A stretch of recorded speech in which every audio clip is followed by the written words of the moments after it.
എല്ലാ തരത്തിലും ദുരിതം അനുഭവിക്കുന്നവരെ ആശീർവദിക്കുവാൻ കർത്താവെ അത് വെച്ചുകൊണ്ട് ഞങ്ങൾ പ്രാർത്ഥിക്കണം ദൈവമേ. ഇപ്പോഴ് എല്ലാ തരത്തിലും ദുരിതം, മക്കളുടെയും ദുരിതം, എപ്പിലെപ്സി പേഴ്സണും ദുരിതം, ചിലർ ജന്യവാദം ബാധിച്ച് വീഴും, ചിലർക്ക് ഓട്ടിസത്തിൻ്റെ കുഞ്ഞുങ്ങളുണ്ടാവും.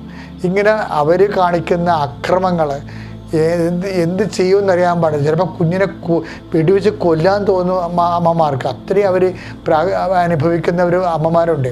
അങ്ങനെയൊക്കെ എല്ലാ വ്യത്യസ്തമായ സങ്കടങ്ങളിലൂടെ കടന്നു പോകുന്നവരാണ്. കർത്താവെ, നീ അവരുടെ കണ്ണുനീര് ഏറ്റെടുക്കണം. ഈ സമയത്ത് അവരെന്തെല്ലാം തരത്തിലാണ് ദുരിതിച്ച് കിടക്കുന്നത്. ചില കുടുംബങ്ങളിലാണെങ്കിൽ ഭക്ഷണം കഴിക്കാൻ പറ്റണില്ല.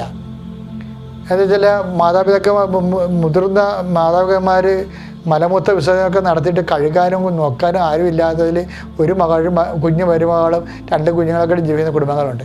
ഇത് വ്യത്യസ്തങ്ങളായ രീതിയിൽ വിഷമിക്കുന്നുണ്ട്. കർത്താവ്, അവർക്കെല്ലാം ഒരു സാന്ത്വനം കൊടുക്കാൻ നിനക്ക് കഴിയും. അവരെ ശക്തിപ്പെടുത്താൻ നിനക്ക് കഴിയും. അവർ അനുഭവിക്കുന്ന സങ്കടങ്ങൾ കർത്താവിൻ്റെ കുരിശിനെ കൂടി കൊട്ടുപോയിക്കൊണ്ട് ഉയർപ്പിൻ്റെ മഹ പ്രാപിപ്പിക്കാനുള്ള കൃപയെ വളർത്താൻ കഴിയും. അതാണല്ലോ അമ്മയെ നിനക്കുണ്ടായിരുന്നത്. ദൈവകൃപ നിറഞ്ഞവളെ സ്വസ്തി എന്ന് അമ്മയെ പറഞ്ഞിട്ട് ദൈവദൂതന്മാർ സ്തുതി പറഞ്ഞിട്ടുണ്ടെങ്കിൽ ഇതുപോലെ നാരകീയമായ സാഹചര്യങ്ങളെ കർത്താവിൻ്റെ നാമത്തിൽ സന്തോഷീകരിച്ചുകൊണ്ട് ക്രിസ്തുവിനെ സ്വീകരിച്ചുകൊണ്ട് കൃപയിൽ നിറയാനുള്ള ഉപാധികളായിട്ട് ഇതിനെ മനസ്സിലാക്കാനുള്ള കഴിവ് നൽകട്ടെ എന്ന് പ്രാർത്ഥിക്കുന്നു. സ്തുതിക്കട്ടെ. Hallelujah.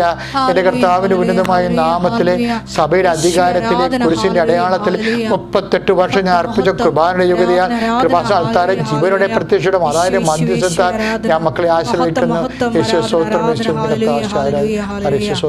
Lord Jesus Christ, pour out His Spirit, by fire fingers, the precious blood, Lord, infuse His spirit of power and grace.